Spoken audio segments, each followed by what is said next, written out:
ನಮಸ್ಕಾರ ಸ್ನೇಹಿತರೆ, ನ್ಯೂಸ್ ಶೋಗೆ ಸ್ವಾಗತ. ನಾನು ಕಿಶೋರ್ ಕೆವಿ. ಮಂಡ್ಯ ಲೋಕಸಭೆ ಅಖಾಡ ಇಂಡಿಯಾ ಮಟ್ಟದಲ್ಲಿ ಸದ್ದು ಮಾಡ್ತಿದ್ರು ಕೂಡ ಇವರೆಗೂ ಯಾವೊಂದು ಪಕ್ಷ ಕೂಡ ಅಭ್ಯರ್ಥಿ ಹೆಸರನ್ನು ಫೈನಲ್ ಮಾಡಿಲ್ಲ. ಹಾಲಿ ಸಂಸದೆ ಸುಮಲತಾ ಅಂಬರೀಶ್ ಸ್ಪರ್ಧೆ ಖಚಿತವಾಗಿದ್ರು ಕೂಡ ಅವರು ಬಿಜೆಪಿಯಿಂದ ಸ್ಪರ್ಧಿಸ್ತಾರಾ ಅಥವಾ ಮತ್ತೆ ಪಕ್ಷೇತರ ಅಭ್ಯರ್ಥಿಯಾಗಿಯೇ ಕಣಕ್ಕಿಳಿತಾರಾ ಅನ್ನೋದು ನಿಗೂಢವಾಗಿಯೇ ಇದೆ. ಮತ್ತೊಂದು ಕಡೆ ಕಾಂಗ್ರೆಸ್ ಪಕ್ಷ ಮಂಡ್ಯ ಕ್ಷೇತ್ರವನ್ನು ವಶಪಡಿಸಿಕೊಳ್ಳೋಕೆ ಭರ್ಜರಿ ಕಸರತ್ತು ಆರಂಭಿಸಿದೆ. ಸ್ಟಾರ್ ಚಂದ್ರುಗೆ ಟಿಕೆಟ್ ಕನ್ಫರ್ಮ್ ಎನ್ನಲಾಗ್ತಾ ಇದೆ. ಹೀಗೆ ಮಂಡ್ಯಕ್ಕಾಗಿ 3 ಪಕ್ಷಗಳು ಮತ್ತು ಸುಮಲತಾ ನಡುವೆ ಭಾರಿ ಪೈಪೋಟಿ ನಡೀತಾ ಇದೆ. ಚುನಾವಣೆ ಹತ್ತಿರವಾಗ್ತಾ ಇರುವ ಹೊತ್ತಲ್ಲೇ ಕಾಂಗ್ರೆಸ್ ನಾಯಕರು ಮತ್ತು ಸಂಸದೆ ಸುಮಲತಾ ನಡುವಿನ ಜಟಾಪಟಿ ಕೂಡ ತಾರಕಕ್ಕೇರಿದೆ. ಒಂದೇ ವೇದಿಕೆಯಲ್ಲೇ ಸಚಿವ ಚಲುವರಾಯಸ್ವಾಮಿ ಮತ್ತು ಸಂಸದೆ ಸುಮಲತಾ ನಡುವೆ ವಾಕ್ಸಮರ ನಡೆದಿದೆ. ಅಷ್ಟಕ್ಕೂ ರೆಬೆಲ್ ಲೇಡಿ ಸುಮಲತಾ ಕಾಂಗ್ರೆಸ್ಸಿಗರ ವಿರುದ್ಧ ಸಿಟ್ಟಾಗಿರೋದು ಯಾಕೆ? ಸಚಿವ ಚಲುವರಾಯಸ್ವಾಮಿ ಕೊಟ್ಟ ತಿರುಗೇಟು ಏನು? ಜಟಾಪಟಿ ಹಿಂದಿದೆಯಾ ಟಿಕೆಟ್ ಫೈಟ್? ಈ ಬಗೆಗಿನ ಕಂಪ್ಲೀಟ್ ಮಾಹಿತಿಯನ್ನು ನೀಡ್ತಾ ಹೋಗ್ತೀನಿ. ನೀವು ಸುದ್ದಿಯಾನದ ಸಬ್ಸ್ಕ್ರೈಬರ್ ಆಗೋಕೆ ಮರಿಬೇಡಿ.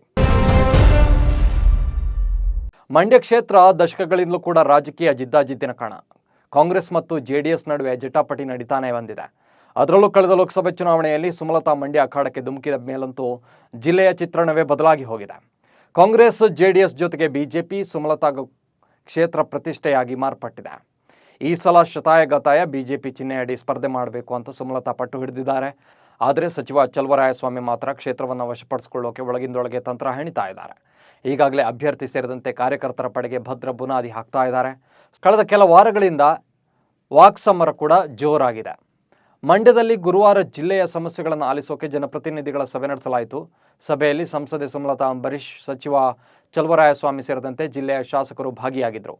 ಹಾಗೆ ರೈತರು ಕೂಡ ಹಾಜರಿದ್ದರು. ಆದರೆ ಮೊದಲು ಯಾರು ಮಾತನಾಡಬೇಕು ಎಂಬ ವಿಚಾರವಾಗಿ ಚಲುವರಾಯಸ್ವಾಮಿ ಮತ್ತು ಸುಮಲತಾ ನಡುವೆ ಟಾಕ್ ವಾರ್ ನಡೆಯಿತು. ವೇದಿಕೆ ಮೇಲೆಯೇ ಅಕ್ಕಪಕ್ಕ ಕುಳಿತು ಜಟಾಪಟಿ ನಡೆಸಿದರು. ಬಳಿಕ ಸಭೆಯಲ್ಲಿ ಹಾಜರಿದ್ದ ರೈತರು ಮೊದಲು ನಮಗೆ ಮಾತನಾಡೋಕ್ಕೆ ಅವಕಾಶ ಕೊಡಿ, ಸಮಸ್ಯೆ ಹೇಳೋಕ್ಕೆ ಬಿಡಿ ಅಂದಮೇಲೆ ಇಬ್ಬರು ನಾಯಕರು ಸುಮ್ಮನಾದರು. ಇದಾದ ಬಳಿಕ ಮಾಧ್ಯಮಗಳೊಂದಿಗೆ ಮಾತನಾಡಿದ ಚಲುವರಾಯಸ್ವಾಮಿ, ದುಡ್ಡು ಇರೋರಿಗೆ ಕಾಂಗ್ರೆಸ್ನವರು ಟಿಕೆಟ್ ಕೊಡ್ತಾರೆ ಎಂದಿದ್ದ ಸುಮಲತಾಗೆ ತಿರುಗೇಟು ನೀಡಿದರು. ಸುಮಲತಾ ಬಿಜೆಪಿ ಟಿಕೆಟ್ ಆಕಾಂಕ್ಷಿ ಅಂತಾರೆ. ನಾವು ಹೇಗೆ ಅವರಿಗೆ ಸಪೋರ್ಟ್ ಮಾಡೋಕ್ಕೆ ಆಗುತ್ತೆ?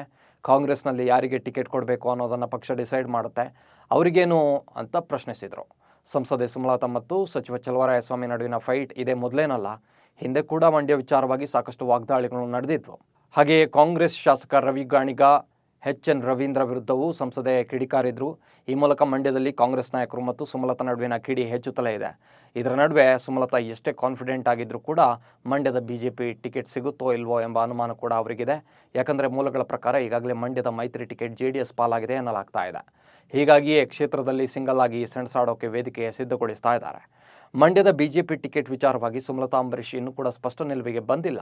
ಟಿಕೆಟ್ ನನಗೆ ಸಿಗುತ್ತೆ ನೋಡಿ ಎನ್ನುವ ಸುಮಲತಾ ಟಿಕೆಟ್ ಸಿಗದಿದ್ದರೆ ಹೇಗೆ ಅಂದರೆ ಉತ್ತರ ನೀಡದೆ ಮೌನಕ್ಕೆ ಜಾರ್ತಾರೆ. ಗುರುವಾರ ಕೂಡ ಮಂಡ್ಯದಲ್ಲಿ ಸುದ್ದಿಗೋಷ್ಠಿ ನಡೆಸಿದ ಸುಮಲತಾ, ಮೈತ್ರಿ ಧರ್ಮ ಪಾಲನೆಗೆ ಜೆಡಿಎಸ್ಗೆ ಸ್ವಾಗತ ಎಂದಿದ್ದಾರೆ. ನಿಮಗೆ ಟಿಕೆಟ್ ಸಿಗದೇ ಇದ್ದರೆ ಮೈತ್ರಿ ಪಾಲಿಸ್ತೀರಾ ಅಂತ ವರದಿಗಾರರು ಪ್ರಶ್ನಿಸಿದಾಗ ಸುಮಲತಾ ಮೌನವಾಗಿದ್ದಾರೆ. ನನ್ನನ್ನು ಒಂದು ಪಕ್ಷಕ್ಕೆ ಕಂಪೇರ್ ಮಾಡಬೇಡಿ ಅಂತ ಹೇಳುವ ಮೂಲಕ ಸುಮಲತಾ ಅವರು ಮತ್ತಷ್ಟು ಕುತೂಹಲ ಕೆರಳಿಸಿದ್ದಾರೆ. ಹೊಂದಾಣಿಕೆ ಸೀಟು ಹಂಚಿಕೆ ಇರೋದು ಬಿಜೆಪಿ ಜೆಡಿಎಸ್ ನಡುವೆ. ಇಡೀ ರಾಜ್ಯದಲ್ಲಿ ಸೀಟು ಹಂಚಿಕೆಯ ಬಗ್ಗೆ ಅವರು ಸಭೆ ಮಾಡ್ತಾರೆ. ಮಂಡ್ಯ ಟಿಕೆಟ್ ಯಾರಿಗೆ ಅಂತ ಹೈಕಮಾಂಡ್ ಹೇಳಬೇಕು. ನಾನು ಮಂಡ್ಯವನ್ನು ಬಿಟ್ಟು ಹೋಗೋದಿಲ್ಲ. ಕೆಲವೇ ದಿನಗಳಲ್ಲಿ ಎಲ್ಲವೂ ಕೂಡ ಗೊತ್ತಾಗುತ್ತೆ ಎಂದಿದ್ದಾರೆ. ಹಾಗೆಯೇ ಮೈತ್ರಿ ಧರ್ಮ ಅನ್ನೋದು 2 ಪಕ್ಷಗಳ ನಡುವೆ ಇರುವ ಮಾತು. ನಾನು ಈಗ ಬಿಜೆಪಿ MP ಆಗೋಕ್ಕೆ ಆಸೆ ಪಡ್ತಾ ಇದ್ದೇನೆ. ಏನು ಬೇಕಾದರೂ ಆಗಲಿ ನೋಡೋಣ. ಬಿಜೆಪಿ ಟಿಕೆಟ್ ಆಗಲಿಲ್ಲ ಅಂದರೆ ಮುಂದೆ ನೋಡೋಣ ಅಂತ ಮತ್ತೊಮ್ಮೆ ಅಡ್ಡಗೋಡೆ ಮೇಲೆ ದೀಪ ಬಿಟ್ಟಿದ್ದಾರೆ. ಬಿಜೆಪಿ ಟಿಕೆಟ್ ಗೊಂದಲದ ನಡುವೆ ಕೂಡ ಸುಮಲತಾ ಮಂಡ್ಯ ಕ್ಷೇತ್ರ ಬಿಟ್ಟುಕೊಡೋದಿಲ್ಲ ಅಂತಿದ್ದಾರೆ. ಈ ಮೂಲಕ ಮತ್ತೆ ಪಕ್ಷೇತರ ಅಭ್ಯರ್ಥಿಯಾಗಿ ಕಣಕ್ಕಿಳಿಯುವ ಸೂಚನೆ ನೀಡಿದ್ದಾರೆ. ಹಾಗೆಯೇ ಕಾಂಗ್ರೆಸ್ ನಾಯಕರ ವಿರುದ್ಧವೂ ವಾಗ್ದಾಳಿ ಮುಂದುವರಿಸಿದ್ದಾರೆ. ಈ ಮೂಲಕ ಮಂಡ್ಯ ಅಖಾಡ ದಿನದಿಂದ ದಿನಕ್ಕೆ ಜಟಿಲವಾಗ್ತಾನೆ ಹೋಗ್ತಾ ಇದೆ. ಲೋಕಸಭೆ ಚುನಾವಣೆಗೆ ಈಗಾಗಲೇ ಬಿಜೆಪಿ ಹೈಕಮಾಂಡ್ 195 ಅಭ್ಯರ್ಥಿಗಳ ಮೊದಲ ಪಟ್ಟಿಯನ್ನು ರಿಲೀಸ್ ಮಾಡಿದೆ. ಈ ಮೂಲಕ ಕ್ಷೇತ್ರಗಳಲ್ಲಿ ಈಗಿನಿಂದಲೇ ಪ್ರಚಾರ ಶುರು ಮಾಡಿಕೊಳ್ಳೋಕೆ ಅನುವು ಮಾಡಿಕೊಟ್ಟಿದೆ. ಆದರೆ ಕರ್ನಾಟಕದ 28 ಕ್ಷೇತ್ರಗಳ ಪೈಕಿ ಯಾವ ಕ್ಷೇತ್ರಕ್ಕೂ ಕೂಡ ಬಿಜೆಪಿ ತನ್ನ ಅಭ್ಯರ್ಥಿಯನ್ನು ಮೊದಲ ಪಟ್ಟಿಯಲ್ಲಿ ಪ್ರಕಟಿಸಿಲ್ಲ.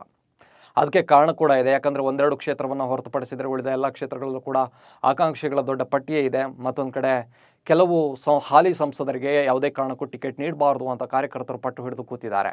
ಕಾರ್ಯಕರ್ತರು ಮತ್ತು ಸ್ಥಳೀಯ ಮುಖಂಡರೇ ವಿರೋಧ ಮಾಡ್ತಿರೋದು ಬಿಜೆಪಿ ಹೈಕಮಾಂಡ್ಗೆ ಬಿಸಿತುಪ್ಪವಾಗಿ ಪರಿಣಮಿಸಿದೆ. ಹೀಗಾಗಿ 2ನೇ ಪಟ್ಟಿಯಲ್ಲೂ ಕೂಡ ಎಲ್ಲ ಕ್ಷೇತ್ರಗಳಲ್ಲೂ ಅಭ್ಯರ್ಥಿಯನ್ನು ಪ್ರಕಟಿಸುವ ಸಾಧ್ಯತೆ ಕಮ್ಮಿ ಅಂತ ಹೇಳಲಾಗ್ತಾ ಇದೆ. ಹಾಗಿದ್ರೆ ಯಾವೆಲ್ಲ ಕ್ಷೇತ್ರಗಳಲ್ಲಿ ವಿರೋಧ ಇದೆ ಅನ್ನೋದನ್ನು ಕೂಡ ನೋಡ್ತಾ ಹೋಗೋಣ. ಅನಂತಕುಮಾರ್ ಹೆಗಡೆ ಪ್ರತಿನಿಧಿಸ್ತಾ ಇರುವಂಥ ಉತ್ತರ ಕನ್ನಡ ಲೋಕಸಭಾ ಕ್ಷೇತ್ರದಲ್ಲೂ ಹಾಲಿ ಸಂಸದರಿಗೆ ಟಿಕೆಟ್ ನೀಡಬಾರದು ಅಂತ ವಿರೋಧ ವ್ಯಕ್ತವಾಗಿದೆ. ಹಿಂದೂ ಫೈರ್ ಬ್ರ್ಯಾಂಡ್ ಎಂದು ಕರೆಸಿಕೊಳ್ಳುವ ಹೆಗಡೆ ಸ್ವಪಕ್ಷೀಯರ ವಿರುದ್ಧವೇ ನಾಲಿಗೆ ಹರಿಬಿಟ್ಟುತ್ತಾರೆ. ಹಾಗೆಯೇ ಕ್ಷೇತ್ರದ ಕಾರ್ಯಕರ್ತರು ಮತ್ತು ಮುಖಂಡರ ಮಾತಿಗೆ ಬೆಲೆ ಕೊಡೋಲ್ಲ ಅನ್ನೋ ಆರೋಪ ಕೂಡ ಇದೆ. ಇನ್ನು ದಕ್ಷಿಣ ಕನ್ನಡ ಜಿಲ್ಲೆಯಲ್ಲಿ ಸತತವಾಗಿ 3 ಬಾರಿ ಗೆಲುವು ಸಾಧಿಸಿರುವಂತಹ ಹಾಲಿ ಎಂಪಿ ನಳಿನ್ ಕುಮಾರ್ ಕಟೀಲ್ ಕೂಡ ಈ ಬಾರಿ ತೀವ್ರ ವಿರೋಧ ಎದುರಿಸ್ತಾ ಇದ್ದಾರೆ. ವರ್ಷದ ಹಿಂದೆಯೇ ಇವರ ವಿರುದ್ಧ ಸಾಮಾಜಿಕ ಜಾಲತಾಣಗಳಲ್ಲಿ ಅಭಿಯಾನ ಆರಂಭವಾಗಿತ್ತು. ಮೂಲಗಳ ಪ್ರಕಾರ ಈ ಬಾರಿ ಟಿಕೆಟ್ ಸಿಗುವ ಸಾಧ್ಯತೆ ಕಡಿಮೆ ಇದೆ. ಇನ್ನು ಕೇಂದ್ರ ಸಚಿವೆ ಶೋಭಾ ಕರಂದ್ಲಾಜೆ ಪ್ರತಿನಿಧಿಸ್ತಾ ಇರುವ ಉಡುಪಿ ಚಿಕ್ಕಮಗಳೂರು ಕ್ಷೇತ್ರದಲ್ಲೂ ಕೂಡ ಭಿನ್ನಮತ ಸ್ಫೋಟಗೊಂಡಿದೆ. ಈಗಾಗಲೇ ಗೋ ಬ್ಯಾಕ್ ಶೋಭಾ, ಪತ್ರ ಚಳವಳಿ, ವಾಟ್ಸಪ್ ಸ್ಟೇಟಸ್, ಬೈಕ್ ರ್ಯಾಲಿ ಮುಂತಾದವು ಕೂಡ ನಡೆದಿದೆ. ಆದರೂ ಕೂಡ ಯಡಿಯೂರಪ್ಪನವರ ಬೆಂಬಲ ಇರೋದ್ರಿಂದ ಆ ಕಾರ್ಯಕರ್ತರ ಆಕ್ರೋಶವನ್ನು ಮೀರಿ ಶೋಭಾಗೆ ಟಿಕೆಟ್ ನೀಡಿದರೂ ನೀಡಬಹುದು. ಇನ್ನು ಬೀದರ್ ಲೋಕಸಭಾ ಕ್ಷೇತ್ರದಲ್ಲಿ ಭಗವಂತ ಖೂಬಾ ಕಳೆದ 2 ಚುನಾವಣೆಯಲ್ಲಿ ಸತತವಾಗಿ ಆಯ್ಕೆಯಾಗಿದ್ದಾರೆ. ಆದರೆ ಈ ಬಾರಿ ಮತ್ತೆ ಅವರಿಗೆ ಟಿಕೆಟ್ ನೀಡಬಾರ್ದು ಅನ್ನೋ ಕೂಗು ಕೂಡ ಜೋರಾಗ್ತಾ ಇದೆ. ಕೊಪ್ಪಳದಲ್ಲಿ 2014 ಮತ್ತು 2019 ಚುನಾವಣೆಯಲ್ಲಿ ಗೆದ್ದಿರುವಂತಹ ಕರಡಿ ಸಂಗಣ್ಣಗೂ ಭಾರಿ ವಿರೋಧ ವ್ಯಕ್ತವಾಗ್ತಾ ಇದೆ. ರಾಯಚೂರು ಕ್ಷೇತ್ರದಲ್ಲಿ ಅಮರೇಶ್ ನಾಯಕ್ ಮರುಸ್ಪರ್ಧೆಗೆ ವಿರೋಧವಿದೆ. ಸ್ಥಳೀಯವಾಗಿ ಮತ್ತು ಜಿಲ್ಲಾ ವ್ಯಾಪ್ತಿಯ ಕೆಲವು ಅಸೆಂಬ್ಲಿ ಕ್ಷೇತ್ರದಲ್ಲಿ ಇವರ ಸ್ಪರ್ಧೆಗೆ ಪಕ್ಷದಲ್ಲೇ ಬೆಂಬಲ ಇಲ್ಲ. ಬೆಳಗಾವಿಯಲ್ಲಿ ಕೇಂದ್ರ ಸಚಿವ ಸುರೇಶ್ ಅಂಗಡಿ ನಿಧನದ ನಂತರ ನಡೆದ ಮರುಚುನಾವಣೆಯಲ್ಲಿ ಗೆದ್ದಿದ್ದ ಮಂಗಳ ಪರವು ಈ ಬಾರಿ ಅಷ್ಟೇನು ಒಲವಿಲ್ಲ. ಹಾಗೆಯೇ ಬಳ್ಳಾರಿಯಲ್ಲಿ ಕಳೆದ 5 ಚುನಾವಣೆಯಲ್ಲಿ 4 ಬಾರಿ ಬಿಜೆಪಿ ಗೆದ್ದಿತ್ತು. ಹಾಲಿ ಎಂಪಿ ವೈ ದೇವೇಂದ್ರಪ್ಪ ಬಗ್ಗೆ ಕಾರ್ಯಕರ್ತರಲ್ಲಿ ಒಳ್ಳೆಯ ಮಾತುಗಳಿಲ್ಲ. ಹೀಗಾಗಿ ಮಾಜಿ ಸಚಿವ ಬಿ ಶ್ರೀರಾಮುಲು ಇಲ್ಲಿಂದ ಸ್ಪರ್ಧಿಸುವ ಸಾಧ್ಯತೆ ಇದೆ. ಕೆಲ ಕ್ಷೇತ್ರಗಳನ್ನು ಹೊರತುಪಡಿಸಿ ಎಲ್ಲ ಜಿಲ್ಲೆಗಳಲ್ಲೂ ಕೂಡ 3 ರಿಂದ 4 ಜನ ಟಿಕೆಟ್ ಆಕಾಂಕ್ಷಿಗಳಿದ್ದಾರೆ. ಕಳೆದ ವಿಧಾನಸಭಾ ಚುನಾವಣೆಯಲ್ಲಿ ಸೋತಿರುವಂತಹ ಬಿಜೆಪಿ ನಾಯಕರು ಕೂಡ ಟಿಕೆಟ್ಗೆ ಬೇಡಿಕೆ ಇಟ್ಟಿದ್ದಾರೆ. ಅಲ್ಲದೆ ಮಂಡ್ಯ ಕ್ಷೇತ್ರ ಕೂಡ ಈ ಬಾರಿಗೆ ಬಿಜೆಪಿಗೆ ಕಗ್ಗಂಟಾಗಿದೆ. ಜೆಡಿಎಸ್ ಜೊತೆಗಿನ ಮೈತ್ರಿಯಿಂದಾಗಿ ಕ್ಷೇತ್ರದಲ್ಲಿ ಯಾರನ್ನು ಕಣಕ್ಕಿಳಿಸಬೇಕು ಅನ್ನೋ ಚರ್ಚೆ ನಡೀತಾ ಇದೆ. ಹಾಲಿ ಸಂಸದೆ ಸುಮಲತಾ ಅಂಬರೀಶ್ ಟಿಕೆಟ್ ತಮಗೇ ಬೇಕು ಅಂತ ಪಟ್ಟು ಹಿಡಿದಿದ್ದಾರೆ. ಹೀಗಾಗಿ ಅಳೆದು ತೂಗಿ ಅಭ್ಯರ್ಥಿಗಳನ್ನು ಆಯ್ಕೆ ಮಾಡುವ ಸವಾಲು ಬಿಜೆಪಿ ಹೈಕಮಾಂಡ್ಗಿದೆ. ಬೆಂಗಳೂರಿನಲ್ಲಿ ನೀರಿನ ಅಭಾವವನ್ನೇ ಬಂಡವಾಳ ಮಾಡಿಕೊಂಡು ಕೆಲವರು ಸಾರ್ವಜನಿಕರಿಂದ ತಮಗಿಷ್ಟ ಬಂದ ದರ ನಿಗದಿ ಮಾಡಿ ಹಣ ವಸೂಲಿ ಮಾಡ್ತಾ ಇದ್ರು. ಈ ಮಾಫಿಯಾಗೆ ಕೊನೆಗೂ ಸರ್ಕಾರ ಬ್ರೇಕ್ ಹಾಕಿದ್ದು ಟ್ಯಾಂಕರ್ ನೀರಿಗೆ ದರ ನಿಗದಿ ಮಾಡಿದೆ. ಬೆಂಗಳೂರು ನಗರ ಜಿಲ್ಲಾಧಿಕಾರಿಗಳು ನೀರಿನ ಟ್ಯಾಂಕರ್ಗಳಿಗೆ ದರ ನಿಗದಿಪಡಿಸಿ ಆದೇಶ ಹೊರಡಿಸಿದ್ದಾರೆ. ನಿಯಮ ಉಲ್ಲಂಘಿಸಿದರೆ ಶಿಸ್ತು ಕ್ರಮ ಕೈಗೊಳ್ತಾರೆ ಅಂತ ತಿಳಿಸಿದ್ದಾರೆ. ಕೋಲ್ಕತ್ತಾ ಹೈಕೋರ್ಟ್ನ ಮಾಜಿ ನ್ಯಾಯಮೂರ್ತಿ ಅಭಿಜಿತ್ ಗಂಗೋಪಾಧ್ಯಾಯ ಬಿಜೆಪಿಗೆ ಸೇರ್ಪಡೆಗೊಂಡಿದ್ದಾರೆ. ಪಶ್ಚಿಮ ಬಂಗಾಳದ ಬಿಜೆಪಿ ಮುಖ್ಯಸ್ಥ ಮತ್ತು ವಿರೋಧ ಪಕ್ಷದ ನಾಯಕ ಸುವೇಂದು ಅಧಿಕಾರಿ ಮತ್ತು ಇತರ ನಾಯಕರ ಸಮ್ಮುಖದಲ್ಲಿ ಅವರು ಬಿಜೆಪಿ ಸದಸ್ಯತ್ವವನ್ನು ಪಡೆದರು. ಬಿಜೆಪಿ ಸೇರಿದ ನಂತರ ಅಭಿಜಿತ್ ಗಂಗೋಪಾಧ್ಯಾಯ ಲೋಕಸಭೆ ಚುನಾವಣೆಗೆ ಸ್ಪರ್ಧಿಸಬಹುದು ಎನ್ನಲಾಗಿದೆ. ಲೋಕಸಭೆ ಚುನಾವಣೆಗೆ ಮುನ್ನ ದೇಶದಲ್ಲಿ ರಾಜಕೀಯ ಬಿಸಿ ಏರಿದೆ. ಕೇಂದ್ರ ಸಚಿವೆ ಮತ್ತು ಬಿಜೆಪಿ ನಾಯಕಿ ಸ್ಮೃತಿ ಇರಾನಿ, ಕಾಂಗ್ರೆಸ್ ಸಂಸದ ರಾಹುಲ್ ಗಾಂಧಿ ಎನ್ಡಿಎ ಹಾಗೂ ಯುಪಿಎ ಎರಡರ 10 ವರ್ಷಗಳ ಬಗ್ಗೆ ಚರ್ಚೆ ನಡೆಸುವಂತೆ ಬಹಿರಂಗವಾಗಿ ಸವಾಲು ಹಾಕಿದ್ದಾರೆ. ನೀವು ಕ್ಷೇತ್ರವನ್ನು ಆರಿಸಿ, ನಾವು ಕಾರ್ಯಕರ್ತರನ್ನು ಆಯ್ಕೆ ಮಾಡ್ತೇವೆ ಎಂದು ಹೇಳಿದ್ದಾರೆ. ಯಾರ 10 ವರ್ಷಗಳು ಉತ್ತಮ ಅಂತ ಚರ್ಚಿಸೋಣ ಅಂತ ಚಾಲೆಂಜ್ ಮಾಡಿದ್ದಾರೆ. ದೆಹಲಿ ಮದ್ಯ ನೀತಿಯಲ್ಲಿ ಅಕ್ರಮ ಆಗಿದೆ ಅಂತ ಆರೋಪಿಸಲಾಗಿರುವಂತಹ ಪ್ರಕರಣ ಸಂಬಂಧ ಇಡಿ ವಿಚಾರಣೆಗೆ ಅರವಿಂದ್ ಕೇಜ್ರಿವಾಲ್ ಪದೇ ಗೈರಾಗಿದ್ದಾರೆ. ಹೀಗಾಗಿ ರೋಸ್ ಅವೆನ್ಯೂ ಕೋರ್ಟ್ನಿಂದ ಸಿಎಂಗೆ ಸಮನ್ಸ್ ಹೋಗಿದೆ. ಇಡಿ ನೀಡಿರುವಂತಹ ದೂರಿನ ಮೇರೆಗೆ ಕೋರ್ಟ್ ಈ ಸಮನ್ಸ್ ನೀಡಿದ್ದು ಮಾರ್ಚ್ 16ಕ್ಕೆ ನ್ಯಾಯಾಲಯಕ್ಕೆ ಹಾಜರಾಗುವಂತೆ ತಿಳಿಸಿದೆ. ಈ ಪ್ರಕರಣದಲ್ಲಿ ಈಗಾಗಲೇ ದೆಹಲಿ ಡಿಸಿಎಂ ಮನೀಶ್ ಸಿಸೋಡಿಯಾ, ಸಂಜಯ್ ಸಿಂಗ್ ಮೊದಲಾದವರು ಬಂಧಿತರಾಗಿ ಜೈಲಿನಲ್ಲಿದ್ದಾರೆ. ಚಂದ್ರಯಾನ 3 ಯೋಜನೆಯ ದೊಡ್ಡ ಮಟ್ಟದ ಯಶಸ್ಸಿನ ಬಳಿಕ ಭಾರತೀಯ ಬಾಹ್ಯಾಕಾಶ ಸಂಶೋಧನಾ ಸಂಸ್ಥೆಯು ಮತ್ತೊಮ್ಮೆ ಚಂದ್ರನನ್ನು ಅನ್ವೇಷಿಸೋಕೆ ಮುಂದಾಗಿದೆ. ಚಂದ್ರಯಾನ 4 ಯೋಜನೆಯಲ್ಲಿ ಚಂದ್ರಯಾನ 3 ಯೋಜನೆಗಿಂತ ತೀರಾ ಭಿನ್ನವಾದ ಕೆಲವು ಉದ್ದೇಶಗಳನ್ನು ಇಸ್ರೋ ಹೊಂದಿದೆ. ಮುಂದೆ ಕೇವಲ ಚಂದ್ರನ ಮೇಲೆ ಇಳಿಯುವಂತಹ ಗುರಿಯನ್ನು ಮಾತ್ರವೇ ಹೊಂದಿಲ್ಲ, ಅದರೊಂದಿಗೆ ಚಂದ್ರನ ರಗೋಲಿತ್ ಎಂದು ಕರೆಯಲ್ಪಡುವಂತಹ ಕಲ್ಲುಗಳು ಮತ್ತು ಮಣ್ಣಿನ ಮೊದಲ ಮಾದರಿಗಳಿಗೊಂದಿಗೆ ಭೂಮಿಗೆ ಹಿಂತಿರುಗುತ್ತೆ. ಚಂದ್ರನ ಮೇಲ್ಮೈಯಿಂದ ಮಾದರಿಗಳನ್ನು ಸಂಗ್ರಹಿಸುವುದು ಮತ್ತು ವೈಜ್ಞಾನಿಕ ಅಧ್ಯಯನಕ್ಕಾಗಿ ಮಾದರಿಗಳನ್ನು ಸುರಕ್ಷಿತವಾಗಿ ಭೂಮಿಗೆ ಹಿಂದಿರುಸುವುದು ಪ್ರಾಥಮಿಕ ಉದ್ದೇಶವಾಗಿದೆ. ಧರ್ಮಶಾಲಾದಲ್ಲಿ ನಡೆಯುತ್ತಿರುವಂತಹ ಅಂತಿಮ ಟೆಸ್ಟ್ ಪಂದ್ಯದಲ್ಲಿ ಟಾಸ್ ಗೆದ್ದು ಮೊದಲು ಬ್ಯಾಟಿಂಗ್ ಮಾಡಿದ ಇಂಗ್ಲೆಂಡ್ 218 ರನ್ಗೆ ಆಲ್ಔಟ್ ಆಗಿದೆ. ಇತ್ತ ಭಾರತ ಪರ ಮೊದಲ ಇನ್ನಿಂಗ್ಸ್ ಆರಂಭಿಸಿರುವ ಜೈಸ್ವಾಲ್ ಕೇವಲ 1 ರನ್ ಕಲೆ ಹಾಕಿದ ಕೂಡಲೇ ಟೆಸ್ಟ್ ವೃತ್ತಿ ಜೀವನದಲ್ಲಿ ಕಿಂಗ್ ಕೊಹ್ಲಿ ಅತಿ ದೊಡ್ಡ ದಾಖಲೆಯೊಂದನ್ನು ಮುರಿದಿದ್ದಾರೆ. ಇಡೀ ಸರಣಿಯಲ್ಲಿ ಅವರು ಕಲೆ ಹಾಕಿದ ರನ್ಗಳ ಮೊತ್ತ 656 ರನ್ಗಳಿಗೆ ಏರಿಕೆಯಾಗಿದೆ. ಈ ಮೂಲಕ ಜೈಸ್ವಾಲ್ ಇಂಗ್ಲೆಂಡ್ ವಿರುದ್ಧದ ದ್ವಿಪಕ್ಷೀಯ ಟೆಸ್ಟ್ ಸರಣಿಯಲ್ಲಿ ಅಧಿಕ ರನ್ ಕಲೆ ಹಾಕಿದ್ದ ಕಿಂಗ್ ಕೊಹ್ಲಿ ದಾಖಲೆಯನ್ನು ಮುರಿದಿದ್ದಾರೆ.